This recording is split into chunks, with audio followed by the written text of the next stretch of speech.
Hola, buenas tardes a todos, queridos amigos y seguidores de Unidad Hispanista y de Informa Radio, donde también emitiremos este programa más tarde. Hoy queremos iniciar nuestro programa con un libro que ahora les presento.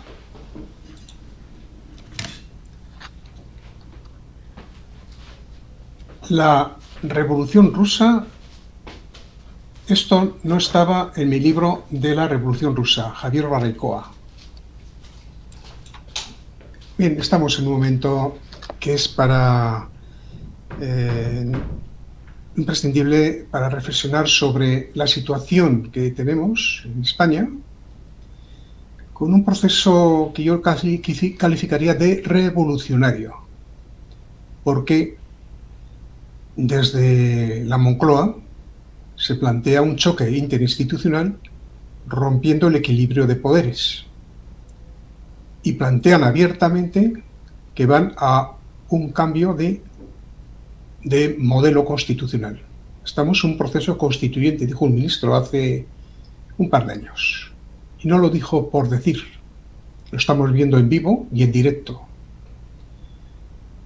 Y Podemos, hoy mismo, afirma que no va a respetar, insisto, las decisiones del Tribunal Constitucional, que se ha reunido para poner en suspenso el debate de las enmiendas para la reforma del Código Penal que pretenden hacer estos sediciosos, acompañados del ínclito inquilino de la Moncloa. Es decir, que desde el propio Poder Ejecutivo se plantea un proceso revolucionario, una toma del poder al asalto, como decía Pablo Iglesias, asaltando los cielos, dijo. ¿Es esto lo que planteaban realmente, el asalto realmente a los cielos? Los cielos del poder. Y claro, tenemos que aprender de la historia. Y para que nos hable de la historia, tenemos aquí al autor de este libro, don Javier Barricoa, que también es presidente, con mucho orgullo por mi parte, de Unidad Hispanista. Buenas tardes, Javier Barricoa. Buenas tardes. Una vez más, buenas tardes, Ernesto. Encantado de estar en este programa, como siempre, y bueno, a tu disposición, claro. Bueno, tenemos también a otro invitado, bueno, que también es de Unidad Hispanista, porque somos una gran familia, que se llama Roberto Martínez. Es de mi ciudad, de Vitoria, de Álava, y ahí le tienen. Y este compañero y amigo, entrañable, por cierto, va a acompañarnos para, mientras yo controlo los medios técnicos, también pueda entretener un poco al auditorio con sus preguntas. Y yo quería iniciar, bueno, prorrogando un poco el prólogo inicial de este programa, qué sentido y objeto ha guiado a ti Javier, para escribir un libro que, por cierto, lo acabo de leer hace poco, muy poco, y realmente me ha entusiasmado. Lo he leído en 3 días porque no he podido dejarlo. O sea, es un libro académicamente muy bien elaborado, es decir, con fuentes, soportado en documentos, en hechos, y una bibliografía extensa. Y nos habla con toda crudeza de la ideología criminal comunista. En sus orígenes, la ideología comunista era una ideología más, pues más o menos aceptable, según el pensamiento de cada uno. Hay pensamiento. Yo mismo he sido socialista porque creía en esto de la socialización de la riqueza, etcétera. En fin, yo creía, era un romántico, pero claro, luego he visto las orejas al lobo. Y esas orejas son muy largas y los dientes muy afilados. Y me da mucho miedo, y yo no quiero ser Caperucita Roja. Y claro, ¿Qué te ha guiado para escribir este libro, Javier? Bueno, una cosa muy clara es la oportunidad, ¿no?, que te ofrece una editorial para tocar estos temas, pero ya desde siempre a mí me han interesado los procesos revolucionarios en la historia, cómo se producen, porque claro, de una sociedad que es estable, que parece que todo va bien, de repente toda una sacudida, cosas terribles, ¿no?, la utilización del terror como maquinaria política, y esto no es algo que veíamos en la historia pasada, sino a partir de la Revolución Francesa. Y entonces, yo creo que la Revolución Francesa es como un canon donde, a partir de ese momento, el terror se convierte en instrumento político, que va desde la Revolución Francesa y a esa experiencia que habéis tenido tan terrible en Vascongadas, que es el terrorismo de ETA o las Brigadas Rojas o la fracción del Ejército Rojo en Alemania, y pasando por muchas revoluciones del siglo XIX y una del XX, que es la culminación, ¿no? Entonces hay como una hilación, yo creo que incluso en metodología, en ideología, incluso en influencias, que nos hacen ver, o al menos una perspectiva del siglo XX que ahora se nos quiere quitar, porque nos han vendido que el siglo XX es el del triunfo de la democracia, cuando vemos que ha sido el siglo de los genocidios, de las guerras mundiales, ha sido un siglo terrible. Y nosotros parece que nos queremos autoeliminar estos recuerdos, pero como has dicho muy bien, la historia no se puede olvidar. Y cosas que parecen que están muy tranquilas, como una sociedad actualmente en España, pues puede desembocar un proceso revolucionario que además tiene como peculiaridad que una vez se desencadena, ya ni siquiera los que lo han organizado pueden detenerlo. Y esto es lo que hemos aprendido de la historia, ¿no?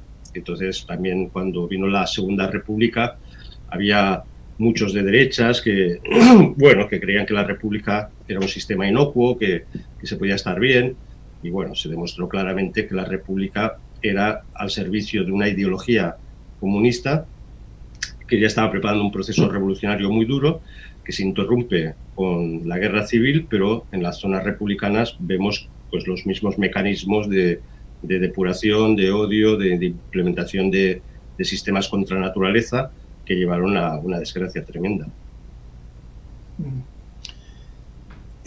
Roberto, me parece que tienes desinstalado el audio. Conéctalo, por favor. Vale, yo me gustaría hacerte una pregunta, y mi pregunta es ¿qué es lo que hace en las mentes de las personas que se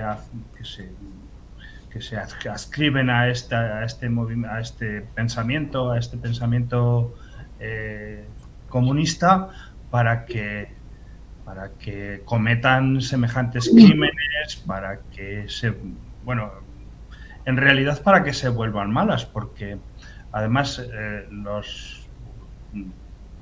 los dos casos que yo más he estudiado, que sería la lectura de tu libro y un poco lo que sé de la Segunda República Española y lo que sucede después en el lado de la guerra, es que no he visto cosa más cruel ni cosa más criminal, que lo cometen seres humanos, pero seres humanos además que vienen de una tradición católica, de una tradición de gente buena, porque me pienso que los españoles del 36 eran gente buena, y me pienso que los rusos de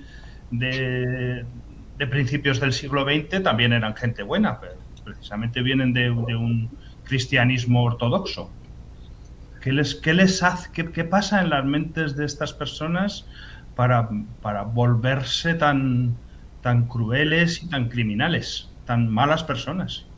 Bueno, es una pregunta muy compleja, porque, claro, explicar el mal y el terror, ¿no?, como método sistemático se nos hace como incluso muy, muy desagradable, porque lo vemos como incompatible con la naturaleza humana, ¿no? Con lo cual hay algo ahí de perversión muy profunda, ¿no?, de raíz.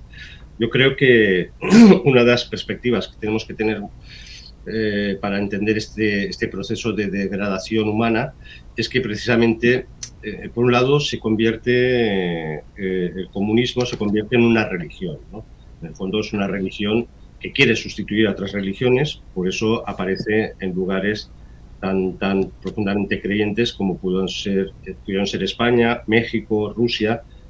De hecho, hay una encíclica de Pío XI, la Divinis Redentoris, que escribe en 1937 y detalla perfectamente lo que es el comunismo y denuncia todas las atrocidades que se han cometido en México contra, pues, el pueblo católico, en España y luego en Rusia, ¿no?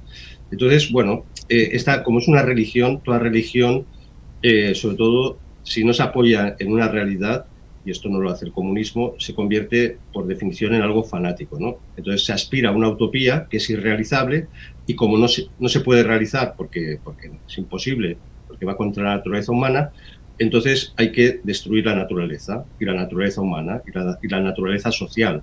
Entonces ellos piensan que si se liquida las clases sociales, si se liquida toda forma de autoridad, si se liquida la familia, y esto solo se puede hacer a través del terror, y si quieres ahora leemos unos textos que son impresionantes, pues entonces vendrá esa utopía soñada. Como no llega, y esto es lo que pasa en la Rusia de Stalin, ¿no? Cada vez va peor, todo va peor, pues la huida siempre es para adelante, ¿no?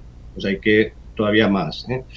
Entonces, los que están contra la revolución, los contrarrevolucionarios, se convierten en demonios auténticos que hay que exterminar. Hay que exterminar de forma clarísima. Y esto, insisto, esto ya está en la Revolución Francesa y luego un texto de Robespierre, conocido por la época del terror, que es terrible. Dice, el terror no es otra cosa que la justicia expeditiva, severa, inflexible. Es pues una emanación de la virtud.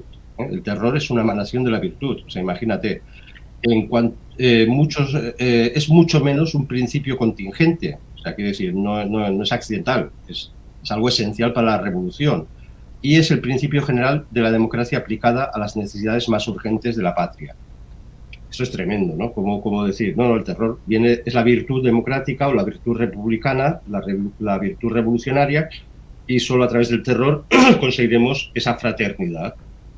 O esto en mi libro sobre Companys también saco, Los descontrolados de Companys, saco esta idea, ¿no? Que como dedico un capítulo a textos de anarquistas, de comunistas, aquí en Cataluña y en España, donde prácticamente copian el texto de Robespierre y se teoriza como el terror como algo revolucionario. Trotsky, por ejemplo, que Trotsky es un personaje que nos lo han lavado, ¿no?, imagen, y lo han opuesto a Stalin, pero Trotsky tiene unos textos brutales sobre el terror, ¿no? Trotsky decía, debemos convertir a Rusia en un desierto, ¿eh? Un desierto, o sea, exterminar todo lo que podamos. Impondremos una tiranía como la más terrible de los déspotas orientales que nunca se ha soñado. La única diferencia es que será una tiranía de izquierdas, no una tiranía de derechas. Será la tiranía roja y no blanca. Nos referimos a la palabra rojo literalmente porque derramaremos tantas inundaciones de sangre que harán que todas las pérdidas humanas sufridas en las guerras capitalistas palidezcan en comparación. Y sigue así, ¿no? O el fundador de la Checa, Brzezinski, dice, el terror es una necesidad absoluta en los periodos revolucionarios. Aterrorizamos a los enemigos del poder soviético con el propósito de cercenar el crimen de raíz, ¿eh? Y esto lo encontramos hasta en Robespierre, en la Convención, cuando le acusan de imponer el terror, dice, el terror, una frase tremenda, dice, el terror os hará libres, ¿no? Recordando a las cartas de San Juan, que dice, la verdad os hará libres, pues lo dice en la Convención, en un discurso famoso, el terror os hará libres, ¿eh? ¿Vosotros queréis todavía estar con el viejo régimen y las viejas ideas y la tradición? No os preocupéis, ¿eh? El terror os hará cambiar. Vendrá el nuevo ciudadano. Claro, estamos en una fase de fanatismo brutal que lleva a menospreciar absolutamente la persona. Esto ya está en la teoría, en el marco teórico del marxismo y del socialismo, ¿eh? El individuo, la persona, no tiene dignidad, es algo egoísta, es algo que impide la justicia social y, por lo tanto, tiene que desaparecer. y lo que va a aparecer es un hombre común, comunitario, lo que ellos llamaron el Homo Sovieticus, así con todo descaro, donde, bueno, este Homo Sovieticus no tiene que ni siquiera tener piedad y compasión para con nada, ¿no? Entonces, es un concepto antropológico que se quiere imponer a la fuerza, como he dicho antes, y es tremendo. Sí, eso me contesta precisamente eso, porque estabas hablando un poco de qué es lo que dicen los líderes, pero siempre me había sorprendido por qué el pueblo asume esas ideas, y precisamente veo que lo has contestado y que lo asume porque lo destruye. ¿No? Destruye sus mentes, destruye su pensamiento, destruye... Piensa que el terror, otro ser humano en ese hombre sovieticus, ¿no? Sí, sí. Piensa que además el terror se contagia. Entonces, personas que eran más o menos normales, que eran idealistas, bolcheviques idealistas, cuando entran en este proceso de terror, es una rueda que lo va triturando todo, ¿no? Entonces, el propio sistema tiene necesidad de autopurgarse, ¿no? Entonces vienen las profundas purgas internas del Partido Comunista, del Ejército Rojo. Al final los revolucionarios sufrieron mucho, es decir, sufrieron el terror que ellos mismos habían iniciado, porque ya es un sistema que el individuo es un engranaje y tiene que someterse a este sistema, ¿no? Hay algunas cosas anecdóticas, casi graciosas, dentro del ambiente trágico. Hubo un miembro del comité central del Partido Comunista en un congreso, estaban todos aplaudiendo a Stalin y entonces todo el mundo iba aplaudiendo. Entonces nadie se atrevía a dejar de aplaudir, ¿no? Y, bueno, aplaudiendo, y él iba mirando y dice, bueno, pues ya paro, ¿no? Y se sentó, fue el primero que dejó de aplaudir. A los 2 días había sido ya juzgado y enviado al Gulag por haber dejado de aplaudir como una especie de disidente, ¿no? Esto porque ya se crea un clima, se crea un ambiente, y los ambientes de terror que hemos vivido en la República Española, que se vive en Cuba, que se vive en tantos sitios, gentes buenas, al final se transforman ellas mismas y hacen las barbaridades que ni siquiera llegaríamos a imaginar, ¿no? Por eso es tan peligroso un proceso revolucionario, porque nos parece que la sociedad, bueno, nos respetamos, hay unas normas, hay una cierta civilidad o idea de moral ciudadana, pero esto cuando se rompen diques, y esto es lo peligroso de la situación actual en España, ¿no? Cuando se rompen una serie de diques, pues de repente se han roto las normas y lo que se va a imponer siempre es el terror. Quien consiga el terror, controlar el terror, va a controlar. Es el terror la herramienta. Es la herramienta, sí, sí. Por eso siempre se nos ha hecho creer que eran descontrolados, que eran tal, que... No, el terror es la... Y ETA, la fuerza de ETA fue el terror, claro. Si hubieran dedicado a poner globitos por ahí de colores, bueno, nos hubiera expandido el nacionalismo, claro. Y la huella que deja el terror es terrible.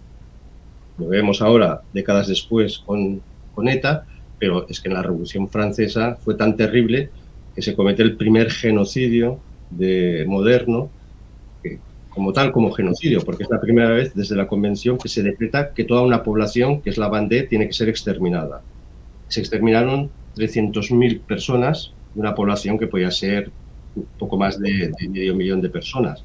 Y además con decretos, leyes de la Convención que era: hay que matar a todas las mujeres que están encinta, no se pueden reproducir, hay que quemar quemar todos los campos, quemar las casas, las cosechas, los animales, era arrasarlo todo, ¿no? Estos no quieren entrar en el proceso revolucionario, pues tienen que dejar de existir, ¿no? Y es la primera vez que además se intenta, o sea, que quiero decir que no era una teoría, no era una idea, ¿no? Sino una ejecución. Y se utiliza como ejemplo para todo el resto de Francia, en el caso de la Vendée. Claro, sí. Y luego Lyon, lo mismo, la ciudad de Lyon, que se subleva contra la Convención en París. Hay un decreto que es brutal, que dice: Lyon tiene que ser derruida y tiene que desaparecer de todos los mapas y tiene que ser borrada de todos los registros. Nunca ha existido Lyon, porque se ha sublevado. Y de hecho ya empiezan a derrocar toda la ciudad y, bueno, la convulsión es tal que eso provoca un descontento incluso entre los revolucionarios, y es cuando cae Robespierre. pero Lyon ya estaba empezando a tirarlo todo, o sea, no quedaba, iban comiéndose los barrios, derrocando las viviendas, una cosa tremenda, ¿no? Claro, y el terror va ligado a la falta de libertad. Tú dices en tu libro, sorprende ver la impunidad con que los intelectuales más destacados del siglo XX justificaron y legitimaron el terror revolucionario. Les molestan las críticas realizadas al terror de la Revolución Inglesa en Orwell o de la URSS de Stalin. Sí, sí. Y cuando fue Fernando de Ríos a hablar con Stalin, le preguntó qué pasa con este sistema. Está muy bien porque efectivamente hay que toda la gente debe disponer unos mínimos vitales necesarios, pero ¿dónde está la libertad? Y le contestó Stalin, ¿la libertad para qué? Sí, sí. Eso Y dio hay otra anécdota ya para terminar, y hay otra anécdota que se me ocurre, a ver si es verdad esta anécdota, que hablan de que en una ocasión con el Politburó de Stalin, el Soviet Supremo, llevó una gallina, la despellejó allí en vivo y clamaba al cielo a la pobre gallina, y luego la dejó en el suelo, echó unos granos de trigo, ansiosamente los comía la gallina con toda ansiedad, y luego hacía Stalin como que se marchaba y la gallina le seguía.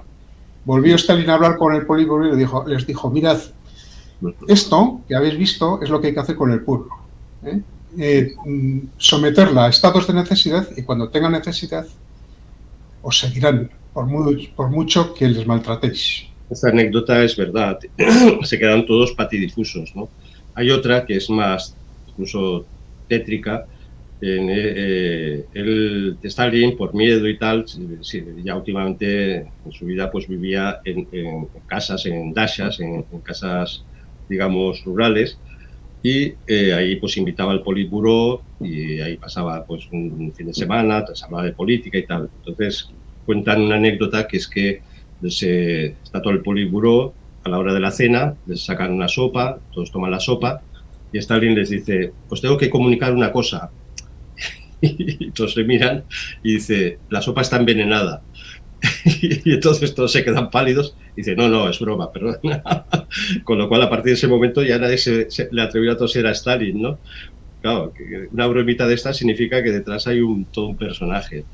Y es verdad, porque al final, ¿libertad para qué? Si ellos, el materialismo que ya teoriza Marx, que Lenin,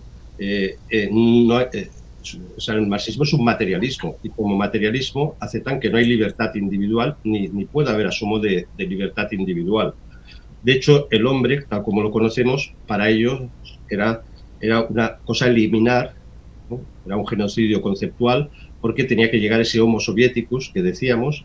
En casa todavía tengo libros, muchos libros de la Unión Soviética, y uno se titula así, el Homo Soviéticus. Eran libros que se editaban en Moscú en castellano para difundirlo por todos los países hispanoamericanos, y entonces tenía que llegar ese hombre súper perfecto. Fijaros que de ese hombre súper perfecto decían, cuando ya haya triunfado la revolución comunista, el hombre vivirá 220 años, seremos felices, unas burradas tremendas. Pero además se hicieron cosas atroces, como por ejemplo, para crear un supersoldado soviético, se intentó, se ensayó, no dio fruto, pero tenían clarísimos, estuvo muchos años trabajando en el tema, de cruzar óvulos de chimpancé o de primate superior con semen humano, ¿no? Para eso le llaman el humancé, ¿no? Que eso sería un supersoldado, porque para ellos el hombre no tenía, o sea, era dentro de su dialéctica histórica, esta humanidad que conocemos tenía que ser superada por un superhombre, en el fondo. Y entonces todo lo que supusiera eso, pues había que barrerlo de la historia, y esto es lo que tenían como clarísimo, ¿no? Entonces ellos despreciaban el cristianismo porque lo veían como, en el fondo, como Nietzsche, la moral de los débiles, tal, ¿qué es esto de la caridad? ¿Qué es esto de, aquí lucha de clases, dictadura del proletariado? Y además no tenían ningún reparo en usar este lenguaje, cosa que, por eso, en esa frase que has leído, Ernesto, pues dice cómo los intelectuales callaban, ¿no? Hay cosas también terribles hay lo que se llaman las aldeas Potemkin en Rusia y en Ucrania se hacen cuando venían autoridades internacionales para ver si esos rumores de que en Rusia había hambrunas, que estaba pasando, pues se creaban aldeas de la nada, todo de cartón piedra, gente súper feliz, gordita. Imaginemos que el Holodomor, la hambruna en Ucrania del 32 al 33 provoca 6 millones de muertos, con escenas dantescas. Padres que mataban, bueno, morían sus hijos, los hervían y se los comían. Luego enloquecían por el propio Partido Comunista por haber practicado canibalismo por la hambruna que el propio Partido Comunista había provocado, pues los depuraban. Bueno, era una cosa de locura, ¿no? Las psicoclínicas, ¿eh? Las psicoclínicas era coger a gente y decirle, bueno, tú eres un personaje que no te adecuas al comunismo, ¿no? No te adecuas al comunismo, pues bueno, ahora te vamos a base de tratamientos durísimos, de electroshocks, de drogas, etcétera, vamos a conseguir que por fin te hagas comunista, ¿no? Y esto es lo que llamamos la figura del disidente, ¿no? El disidente, a ver si lo encuentro, queda como mira, se define así. Es muy divertido la enciclopedia soviética, es una locura, porque bueno, te encuentras todas las burradas habidas y por haber, ¿no? Entonces se dice, ¿qué es el disidente? Una forma progresiva de esquizofrenia, que no deja síntomas en el intelecto o el comportamiento al exterior, pero que causa un comportamiento antisocial y anormal, ¿no? O sea, si uno estaba en contra del comunismo, es que estaba loco, ¿no? Era una esquizofrenia y había que tratarla psiquiátricamente, entonces te podían meter ahí 5 años en un psiquiátrico a base de electroshock. Claro, esto es un desprecio a la dignidad humana, a todo, ¿no? Terrible. Y yo creo que el pueblo ruso ha quedado como tocado todavía en su inconsciente colectivo, ¿no? De estos sufrimientos. Y de hecho, el proceso actual, o sea, en este momento vemos cómo esa ideología colectivista que no tiene en consideración los derechos individuales de las personas socavan cualquier principio de sostén de la sociedad humanística, de la sociedad humanizada, ¿no? Y de antropología cultural, ni respetan la educación ni el derecho de los padres a elegir el tipo de educación, ni respetan el derecho a la propiedad, ni respetan la naturaleza de las personas, no respetan nada que se refiera a las personas individuales. O sea, ellos, la cosmovisión comunista solo ve el Estado absoluto, ¿no? Como ente absoluto. ¿Por qué hemos llegado hasta esto? Es procedente de la caída de los valores cristianos y por tanto de un existencialismo absoluto que ve a las personas como hormigas que no tienen ningún y que el que llega a la cúpula o la cúspide de esa organización estatal tiene derecho a machacar esas hormigas como si fueran seres sin alma. Sí, sí. A ver, esto está clarísimo. Aquí hay un compendio de cosas desde los dogmas, porque hemos dicho que es como una religión el comunismo, ¿no? Que tiene sus dogmas, sus preconcepciones, luego también es una estructura de poder donde tiene que haber una élite del partido que tenía unas ventajas impresionantes sobre el pobre resto de la población, y eso crea una sociedad teóricamente comunista.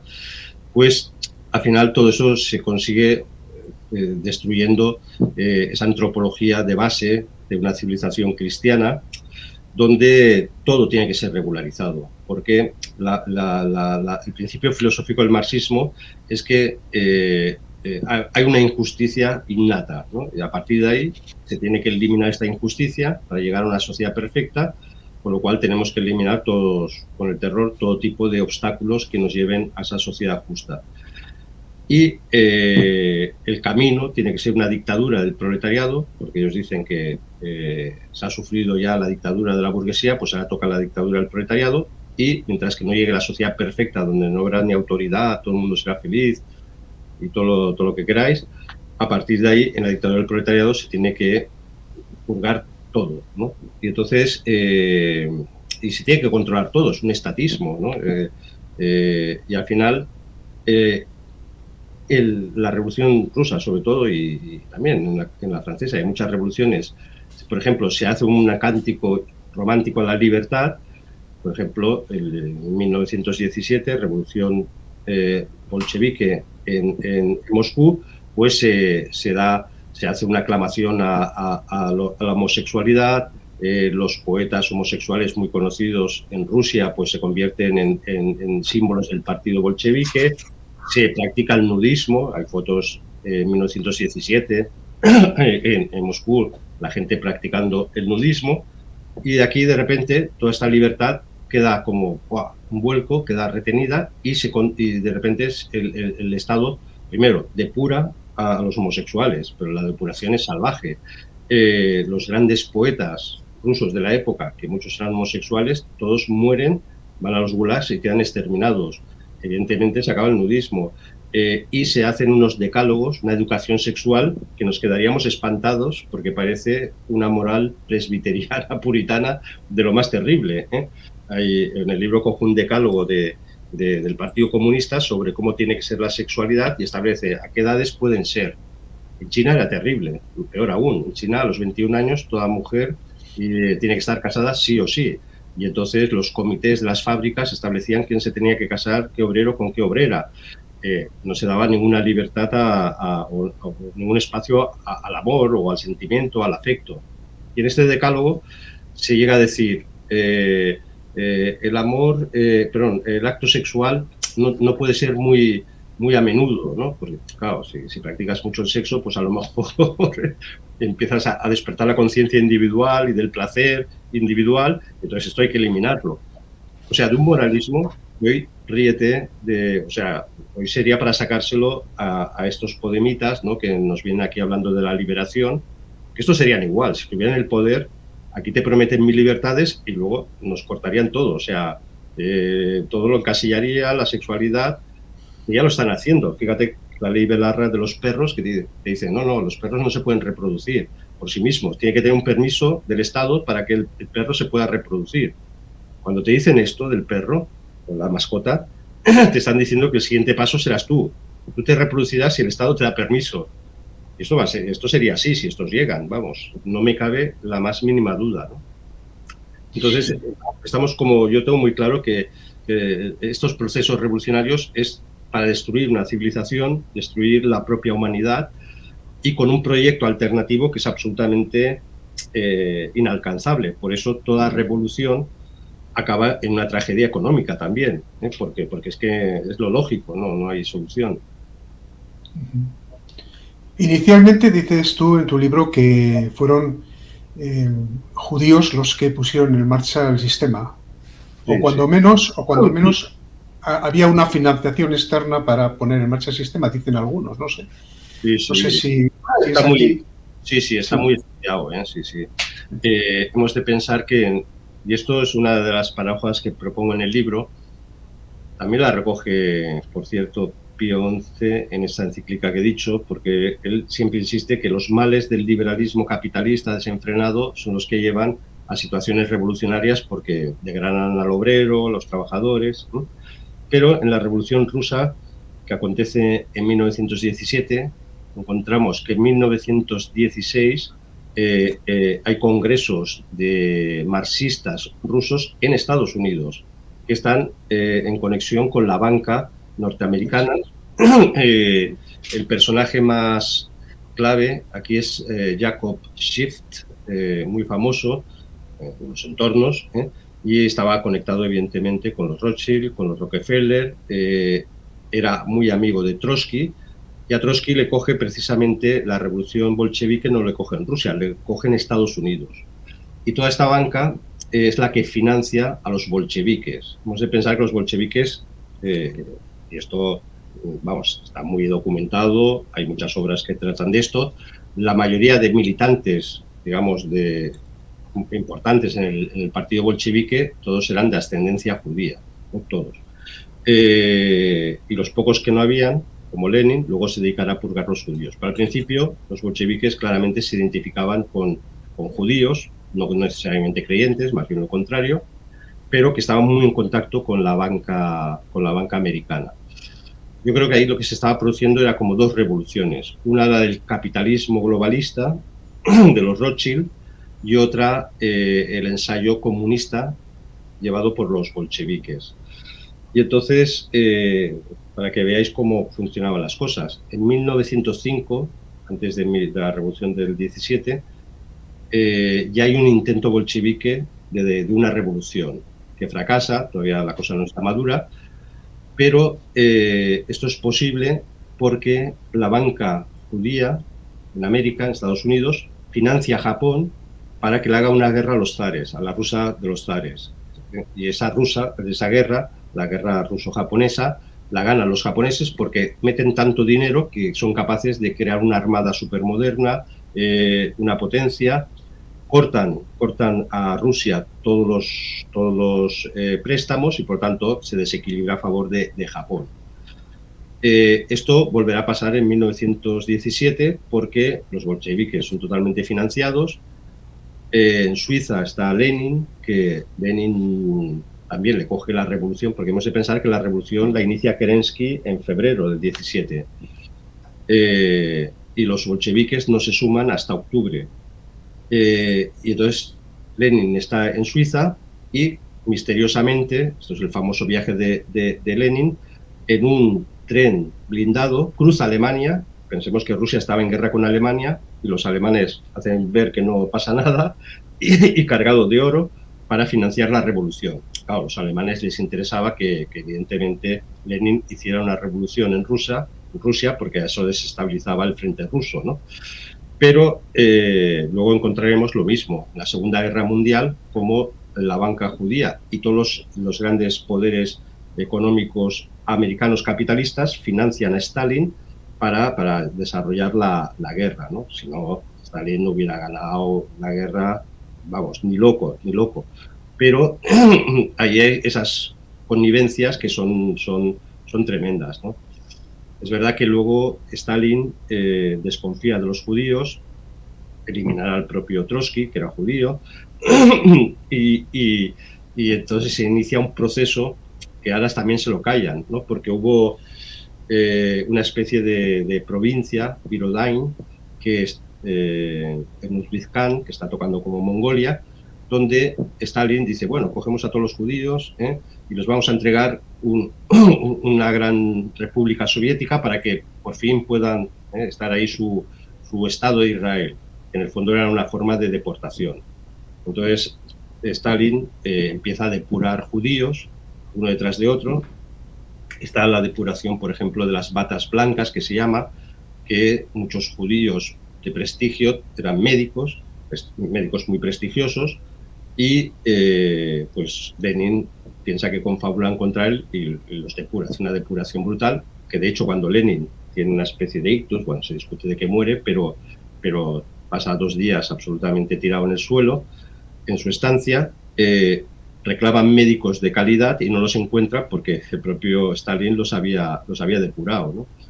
Entonces, bueno, no se podría entender, como preguntabas, Ernesto, la revolución rusa bolchevique sin un apoyo internacional brutal. Roberto, ¿se te ocurre algo? Yo quería preguntar también, en las revoluciones anteriores han sido revoluciones violentas y se ha alcanzado los cielos, como dice Pablo Iglesias, a través de las revoluciones, ¿no? Sí. Sin embargo, veo que ahora en estos tiempos se alcanza el comunismo a través o bien de trampas o bien de las urnas, como el caso venezolano o sobre todo casos Colombia o Chile o así, y en España pues estamos viendo que no solamente son las urnas, sino que son las trampas, ¿no? Lo que está cometiendo ahora nuestro querido y guapísimo presidente. Sí, por eso yo creo que esto hay que preguntárselo, ¿no? ¿Por qué y qué está pasando? Como bien dices, porque uno de nuestros peligros que nos llevaría a no entender lo que ocurre es como plantear un maniqueísmo, ¿no? Hay un sistema democrático todo idílico, fantástico, y hay unos malos que lo quieren retorcer. Yo creo que los procesos revolucionarios, y esto está en los textos de Marx, aplaudieron las revoluciones burguesas y democráticas, como la propia Revolución Rusa, que es una revolución francesa, que es una revolución burguesa y democrática, porque decían que era un paso en el proceso revolucionario, ¿no? Es un paso más. Con lo cual, por definición, para los comunistas, toda democracia tiene que ser liquidada, igual que por eso los comunistas de verdad veían que la Segunda República tenía que durar poco porque enseguida tenía que venir ya un régimen estalinista y una revolución soviética, tenían como muy claro, ¿no? Y entonces, eso es gracioso que los que se creían más la República eran muchos tontolabas, estilo PP, que eran los de la CEDA, ¿no? Y, bueno, todo esto va muy bien. Y acabamos como acabó, ¿no? La cosa.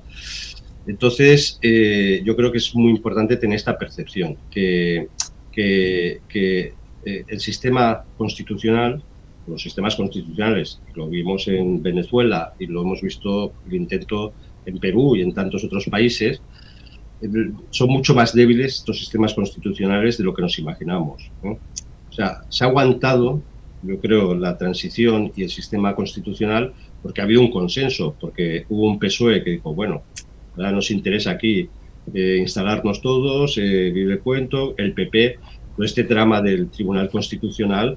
Bueno, uno dice, sí, ahora el PP se queja, pero el conciliábulo PP-PSOE para mantenerse alternativamente en el poder y controlar el constitucional, han jugado los dos, ¿no?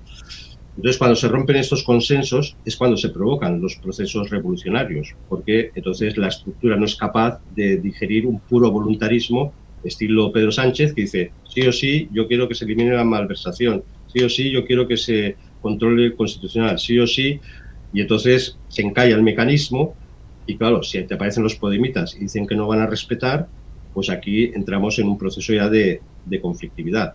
Que además la Constitución se puede hundir porque el PSOE nunca se la ha creído, porque la izquierda radical nunca se la ha creído, con lo cual cuando ellos deciden que se acaba el consenso, se cae el sistema. Y entonces es cuando, y esto pues ha pasado, pues ya te digo, esos autogolpes de Estado, Chávez fue, digamos, el icono, ¿no?, que está repitiendo Pedro Sánchez, por cierto, ¿no? Controlar las instituciones y a partir de ahí iniciar sin resistencia un proceso de socialismo tirando a comunismo.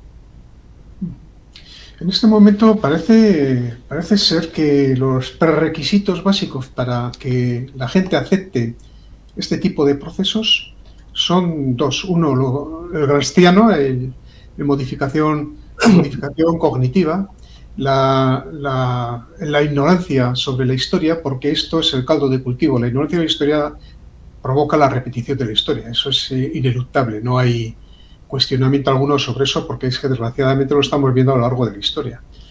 Toda comunidad, todo pueblo, todas las generaciones que no tienen un conocimiento riguroso de la historia, de su pasado, al menos de los 2 últimos siglos, bueno, perdón, como si fuera baladí conocer los anteriores, porque si no conocemos las raíces, difícilmente podemos analizar el presente. Pero bueno, al menos conocer la fenomenología histórica, política, cultural de los 2 últimos siglos y existencial o antropológica o religiosa, si se quiere, cómo se han ido desmembrando todos los miembros religiosos y del sentido trascendente de la vida, ¿no? Bueno, eso forma parte de lo que Gramsci decía la hegemonía cultural, es decir, el cambio del paradigma cultural. Y luego la otra, el estado de necesidad.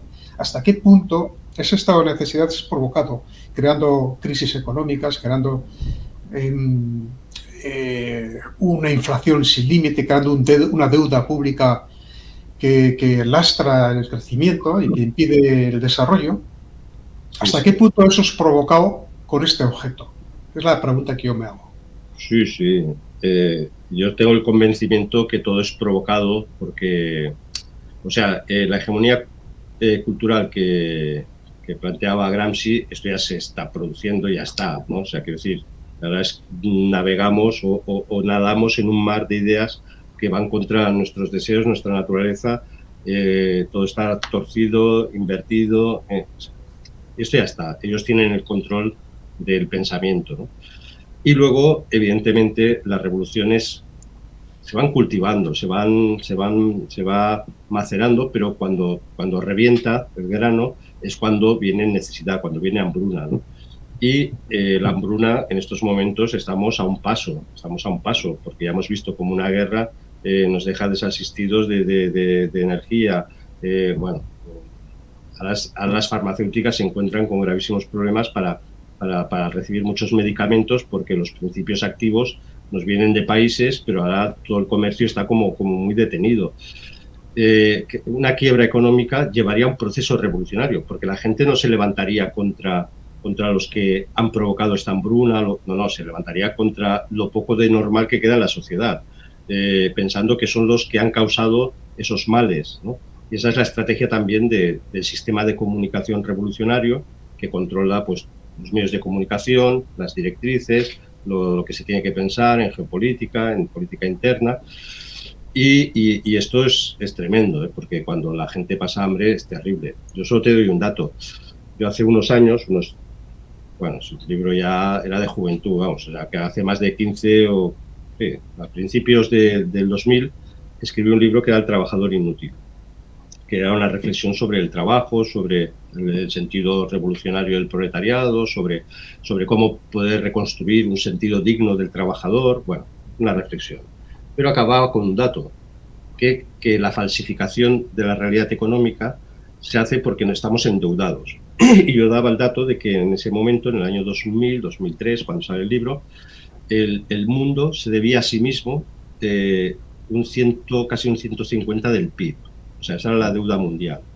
La última cifra que tenemos de la deuda mundial, que significa todo lo que la gente debe a los bancos, lo que las empresas deben a los bancos, los bancos se deben entre sí, todo lo que nos debemos, todo lo que hemos gastado y que no hemos producido, en estos momentos ya supera el 250, estamos en el 257%.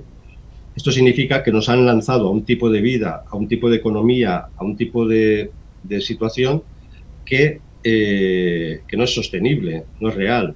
Cuando esto nos lo retiren, vas a tener una masa de población absolutamente desquiciada, capaz de, lo que hemos dicho antes, de matar, de sangre, de robar lo que sea, porque claro, si te han acostumbrado a un estado de bienestar, de repente empezar a pasar hambre.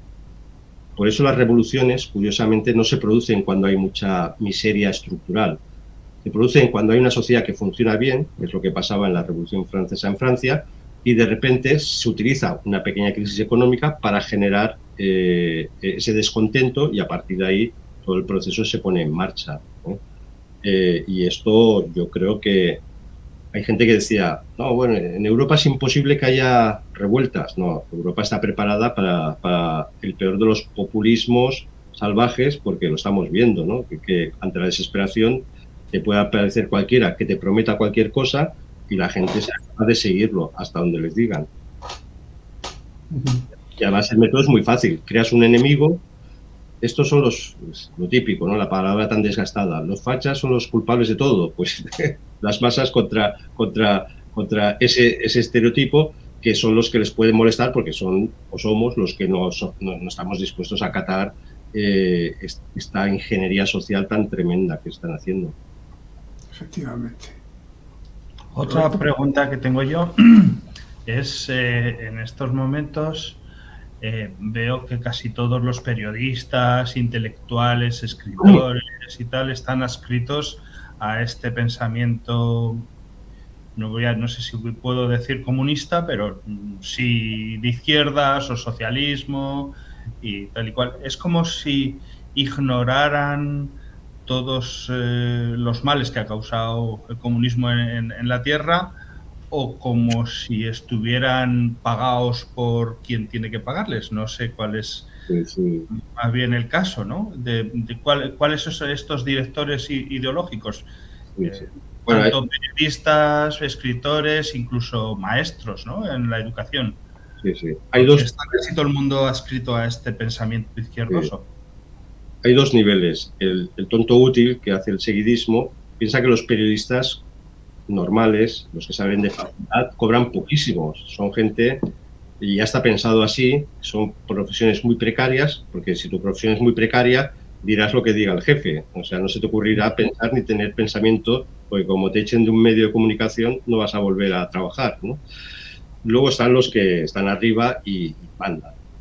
Vuelvo a la encíclica esa de Pío XI, que lo señala muy claramente, lo denuncia, ¿no? ¿Cómo es posible que la prensa internacional calle todos los crímenes, los delitos, todas las salvajadas que se cometen en Rusia, ¿no? Ya en su época se daba cuenta que había como le llama así la conspiración del silencio. Y esto es perfectamente actual, ¿no? Y entonces, claro, si nos quitan esta posibilidad, ¿no? de mostrarnos la realidad, claro, no puedes hacer juicios si no la conoces. Y entonces es tremendo porque además estos medios que son potentísimos, encima se las dan como si fueran la alternativa, cuando son el sistema, ellos son el sistema, ¿no? Esto me hace mucha gracia. Farreras Al Rojo Vivo en La Sexta, ahora lo ha empezado a no decir, ahora ya no lo dice, pero hasta hace muy poco, siempre que acababa el programa decía, seguimos, resistimos. Hombre, canalla, tú tienes una televisión, nosotros tenemos aquí nuestro pequeño canal, nosotros sí que somos resistentes, pero que tiene una macro televisión, que además, cuando ha entrado en fases como la 4, en ruina absoluta, el gobierno se la ha salvado 1, 2, 30 veces con nuestro dinero, y encima tiene las narices de dárselas de resistente, ¿no? Cuando es un elemento del sistema, puro y duro. Tienen esta capacidad, ¿no? de presentarse así, y es tremendo, porque claro, esto lo vemos algunos, pero la mayoría de gente está como embobado. Pues nada, estamos ya en el último tramo del programa y tendríamos que ir terminando. Yo solamente decir a los espectadores que tenemos y a los que tendremos cuando lo colguemos esto en las redes, que por favor hagan de aquel dicho: cuando vean las barbas del vecino pelar, pongan las suyas a remojar, y que tengan cuidado, porque como nos descuidemos, no nos quitan solamente la cartilla, o la cartera, mejor dicho. No, la cartilla de racionamiento probablemente no nos la quiten, pero la cartera sí. Y la dignidad humana que tenemos cada una de las personas también. Y en este sentido, hablando de dignidad, que tengan ustedes unas Navidades estupendas en familia y sobre todo en oración, porque estas Navidades deben ser especialmente religiosas, porque a mí me ha vuelto la fe viendo las atrocidades que se asoman en el horizonte. Tengo mucho miedo a lo que viene, y la vuelta a la fe es la mejor arma para desarmarles, la vuelta a la fe, porque por eso tienen tanto afán en quitarnos la religión. Pues compren ustedes este libro, empápense bien, porque es esencial para conocer lo que todavía tenemos, vamos perdiéndolo, pero todavía tenemos y podemos perder. Pues nada, vamos a poner la despedida de nuevo.